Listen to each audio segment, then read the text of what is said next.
আমার খবর। নমস্কার, আমি দেবস্মিতা। আমার খবরে আপনাদের স্বাগত জানাই। এই মুহূর্তে যে সবথেকে বড় আপডেটে আমাদের নজর থাকবে তা হলো, রাজ্যে পশ্চিমবঙ্গ সরকারের অনুমোদন নেই সেই সমস্ত টোল গেট, ড্রপ গেট এবং ব্যারিকেড যুক্ত যে কোনো কাঠামো যেগুলো থেকে প্রতিনিয়ত বিভিন্ন যানবাহন থেকে টাকা তোলা হতো, সেই সমস্ত টোল গেট, ড্রপ গেট এবং ব্যারিকেড যুক্ত কাঠামো বন্ধ করার নির্দেশিকা জারি হলো।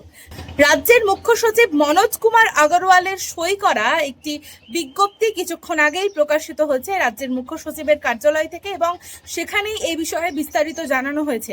প্রত্যেকটি জেলার জেলা শাসকদের এই নির্দেশিকা দেওয়া হয়েছে যে অনুমোদন নেই, রাজ্য সরকারি অনুমোদন নেই এই রকম টোলগেট, ড্রপ গেট এবং ব্যারিকেড যুক্ত যে সমস্ত কাঠামোগুলি রয়েছে সেগুলি অবিলম্বে বন্ধ করতে হবে।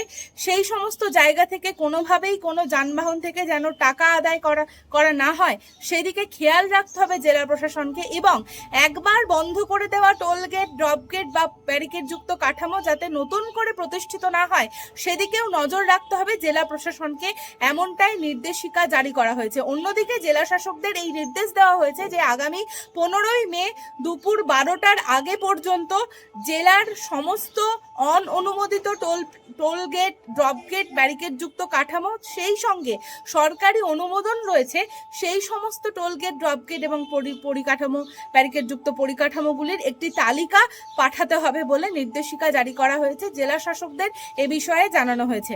আমরা যেটা জানতে পারছি, ইতিমধ্যেই বীরভূম জেলা জুড়ে যে সমস্ত অনুমোদন নেই যে সমস্ত টোল গেটগুলি ছিল সেগুলি বন্ধ করে দেওয়া শুরু হয়ে গিয়েছে। আমরা কথা বলেছিলাম জেলা শাসক ধবল জৈনের সঙ্গে, তিনি জানিয়েছেন নির্দেশিকা পাওয়ার সঙ্গে সঙ্গেই তারা উপযুক্ত পদক্ষেপ নিয়েছেন এবং সেই অনুযায়ী সম্পূর্ণটা হচ্ছে। আমরা চেষ্টা করব 15ই মের পরবর্তীতে বীরভূম জেলা জুড়ে এরকম কতগুলি অনুমোদিত টোল গেট, ড্রপ গেট বা ব্যারিকেড যুক্ত কাঠামো এলো এবং কতগুলি আসলেই রাজ্য সরকারি অনুমোদনযুক্ত কতগুলি এরকম টোলগেট, ড্রপ গেট রয়েছে সে বিষয়ে বিস্তারিত আমরা জানতে পারবো 15 তারিখের পর, তখন আপনাদের জানানোর চেষ্টা করব। আপনাদের জানিয়ে রাখি যে আমাদের বোলপুর শান্তিনিকেতন একটি আন্তর্জাতিক পর্যটন ক্ষেত্র। সেক্ষেত্রে বোলপুরে ঢোকার মুখে এরকম বেশ কয়েকটি টোল গেট ছিল, যেখান থেকে কখনো বোলপুর পৌরসভার নাম করে, কখনো বা বীরভূম জেলা পরিষদের নাম করে, কখনো আবার